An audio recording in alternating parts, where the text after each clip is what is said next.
Welcome back to Music Time Capsule. Today, we're looking at the final weeks of Amy Winehouse, a brilliant, troubled artist whose voice defined a generation. In June 2011, she took the stage in Belgrade for what would become her last performance. It was chaotic, heartbreaking, and just 5 weeks later, she was gone. This is the story of that final chapter, not just the tragedy, but the person behind it. In the summer of 2011, Amy Winehouse was a soul adrift. Behind the headlines and tabloid frenzy was a woman desperately trying to heal, torn between recovery and relapse, fame and isolation.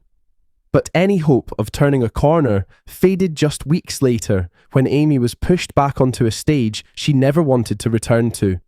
Her last ever gig, the infamous Belgrade show. Amy took the stage in front of 20,000 fans. But it was immediately clear she wasn't ready. Stumbling, disoriented, and visibly distressed, she slurred her lyrics, missed cues, and at times turned her back to the audience or walked off stage entirely. The crowd, once eager to welcome her back, grew restless. Some booed. Others simply watched in stunned silence, unsure of what they were witnessing.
But behind the chaos was something deeper.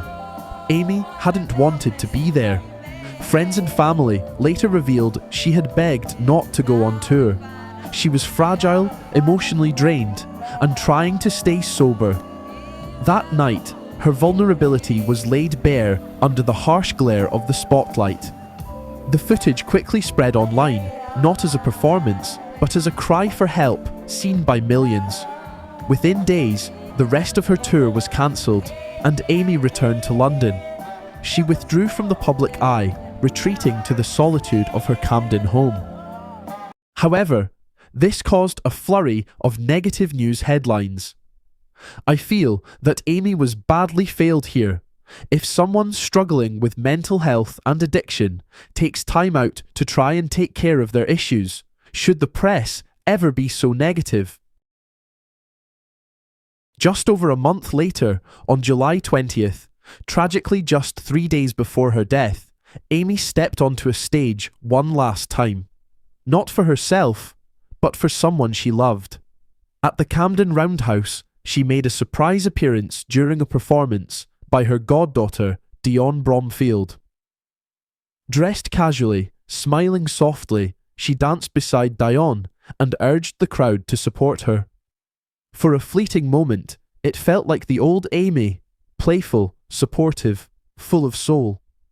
She didn't sing that night. She didn't need to. Her presence alone spoke volumes. It was a rare glimpse of warmth in her final days, a quiet act of love amid the storm.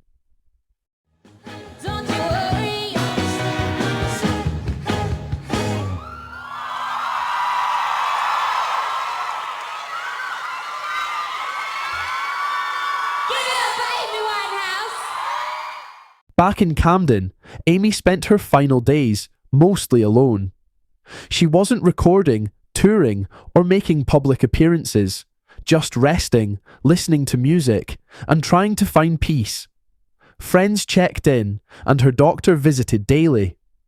There were moments of hope, even laughter, but underneath it all, there was still a quiet struggle.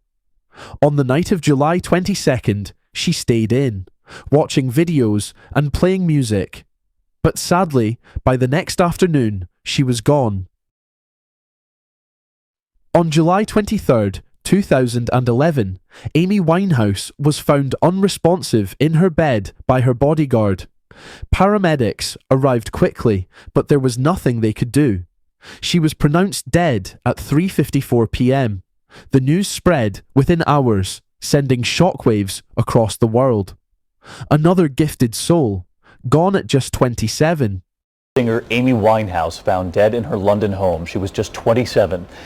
Let me bring you some breaking news now. Coming into us from Sky Sources, the singer Amy Winehouse has been found dead in her North London flat, just 27 years old.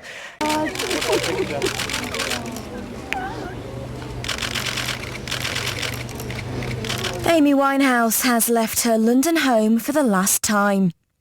Shocked fans and the world's media are gathered on her street in Camden, already leaving floral tributes.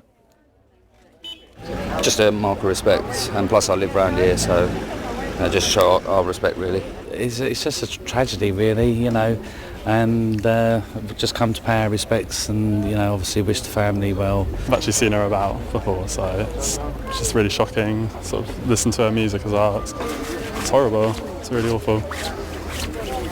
And on her final journey, Amy was still being followed by the cameras. No, he wasn't young, but you can still trust me. This ain't infidelity, no, it's not cheating. When you were on my mind, yes, he looked like you, but I